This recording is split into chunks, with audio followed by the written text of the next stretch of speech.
Trump's shallow poll numbers are a burden for Republicans in tight Senate races, like former Trump rival Marco Rubio right here in Florida. Elaine, the key for Rubio and similarly situated Republicans separate their message from Trump's and deploy a get-out-the-vote operation strong enough to withstand a possible blowout Trump loss.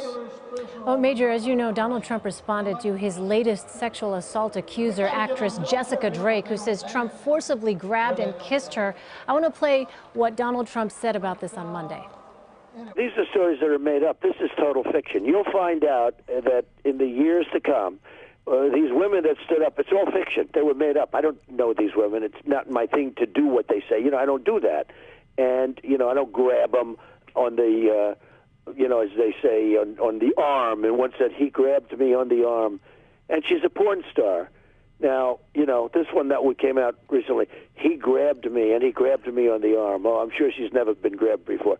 All right, so Major, conventional wisdom might suggest Trump would want to keep the spotlight off these accusations, but in a way he seems to be highlighting them, as he did when he vowed to sue his accusers this weekend. Why?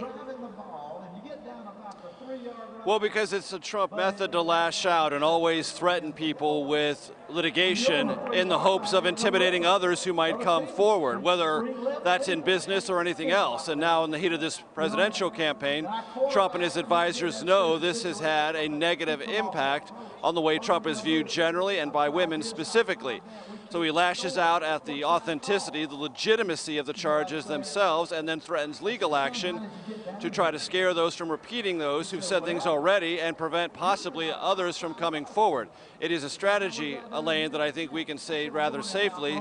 Since Trump first floated the idea of litigation several days ago, it hasn't proved effective. More women have come forward. They don't appear intimidated, and when put with that question before them, they say that's exactly why they're coming forward, to prove to Trump they're not intimidated.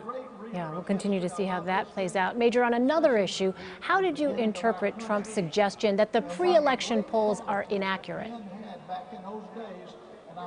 Well, it's what candidates have to tell their supporters and, for that matter, themselves when the polling data is not to their liking. Now, for the Trump campaign, they are falling back on a couple of national polls. Rasmussen has one. Investors Business Daily has another that shows Trump narrowly ahead. And they say that suggests that the national polls are much closer than other surveys done by CBS, CNN, and other media organizations. Possibly that is true. But what is fundamentally important at this stage of the campaign, Elaine, is not national polls. What matters now are state-by-state polls, because it's the electoral vote map that takes preeminence at this stage of a campaign.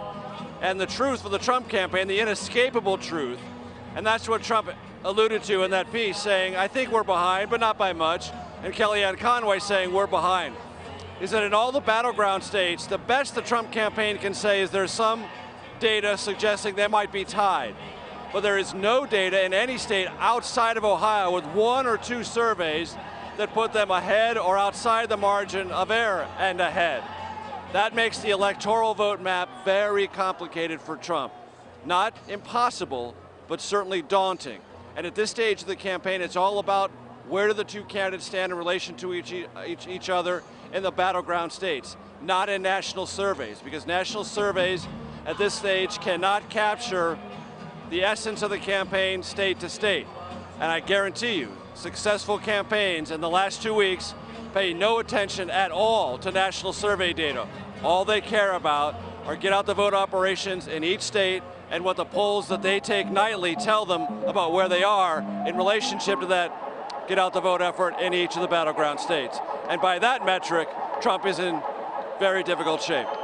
All right, Major Garrett in Tampa for us. Major, thank you. Sure.